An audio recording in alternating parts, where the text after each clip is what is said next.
Sekalipun taun, wabah yang terjadi dahulu kala di dunia Islam begitu dahsyat.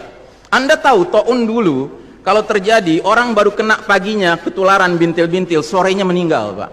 Kalau sekarang orang di swab positif, sekian belas hari dia isolasi mandiri, kemungkinannya dua, kemungkinan sembuh, kemungkinan mati.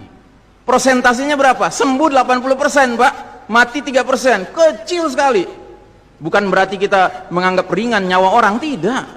Cuman saya ingin menggambarkan betapa taun dahulu lebih dahsyat daripada yang so-called pandemi, yang lebih cocok disebut plandemi ini. Direncanakan ini, Pak. Yang karenanya kalau kita lihat sejarah, sekalipun dahsyat taunnya dahulu kala, nggak ada cerita, Pak, sholat berjamaah berubah tata cara pelaksanaannya, nggak ada. Kenapa kita harus berubah?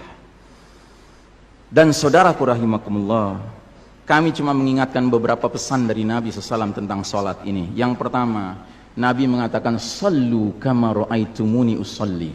Sholatlah kalian sebagaimana kalian melihat aku sholat. Ini sudah kata mati, Pak. Ini kunci, Pak. Kunci ini. Makanya para ulama fikih memutuskan al-aslu fil ibadatu al-hadhar, ya. Hukum asalnya ibadah ritual seremonial termasuk sholat adalah haram, Pak. Nggak boleh dikerjakan sembarangan, nggak boleh. Apalagi setelah dia ada aturannya, terus kita berkreativitas menyangka itu lebih baik untuk keselamatan dunia kita, sementara kita tidak peduli dengan keselamatan akhirat kita. Nabi Muhammad SAW menyatakan, hari berbangkit nanti aku akan menunggu umatku di depan telagaku. Aku akan bisa membedakan siapa umatku, siapa yang bukan. Umatku adalah mereka yang wajahnya, tangannya, kakinya bercahaya bekas wudhu. Tapi ketahuilah, ada sejumlah orang wajahnya bercahaya, tangannya bercahaya, kakinya bercahaya. Aku panggil mereka, halumma, halumma, tapi dihalau sama malaikat, tidak boleh mendekat. Aku panggil lagi, halumma, halumma, tapi dihalau sama malaikat. Akhirnya malaikat menjelaskan, ya Muhammad, mereka telah merubah ajaranmu setelah engkau wafat. Kata Nabi selanjutnya, sohkan, menjauhlah, menjauhlah. Nabi nggak mau dekat dengan orang yang berani-beraninya merubah tata cara ajarannya. Dan ajarannya yang paling pokok apa? Tauhid. Setelah tauhid apa? Salat. Dan ingat, salat adalah amal yang paling pertama yang akan diperiksa oleh Allah Ta'ala bagi setiap hambanya. Dan saudaraku rahimakumullah, untuk menutup, saya ingin menyampaikan dua hadis lagi. Satu hadis dari Nabi, la tadaru furujatin lisyaitan. Jangan kalian biarkan celah-celah itu untuk syaitan. Ini Nabi Muhammad SAW yang berbicara, bukan Iksan Tanjung. Kalau Iksan Tanjung yang berbicara, Anda boleh tolak, Pak. Ini Nabi Muhammad SAW yang berbicara, yang kita baca salawatnya dengan harapan mendapatkan syafaatnya, dengan harapan boleh meminum air dari telaganya. Jadi kata Nabi apa? Jangan biarkan celah-celah itu menjadi tempatnya syaitan. Hari ini tidak sedikit masjid bahkan memuliakan syaitan, memberi tanda di mana syaitan hendaknya berada. Na'udzubillahi min dzalik. Mau jadi apa kita, Pak? Mau jadi umat seperti apa kita? Ini adalah simpul terakhir, saudaraku. Kalau sampai simpul terakhir ini kita relakan lepas, sudah tidak ada sisanya ajaran ini di muka bumi. Karenanya saudaraku rahimakumullah, bagi saya urusan sholat berjamaah dan tata caranya ini bukan urusan pilihan fikih, Pak.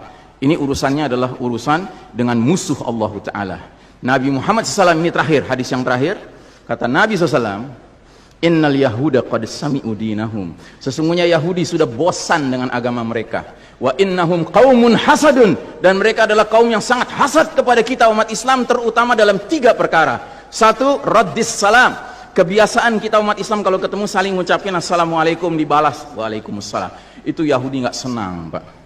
Yahudi tidak senang melihat umat Islam berukhuwah Islamiyah. Yahudi nggak senang umat Islam kalau ketemu saling bersedekah dengan senyum, makanya dibikin aturan begini, nggak kelihatan senyum kita.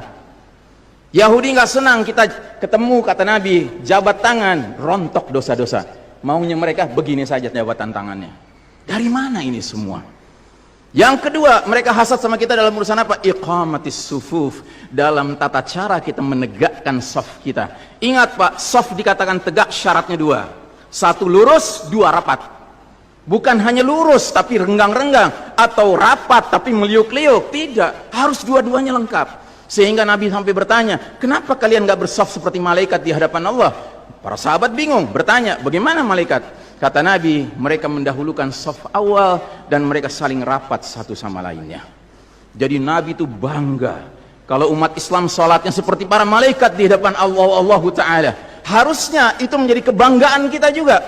Dan harusnya kita tersinggung kalau ada pihak yang berusaha untuk mengacak-acaknya.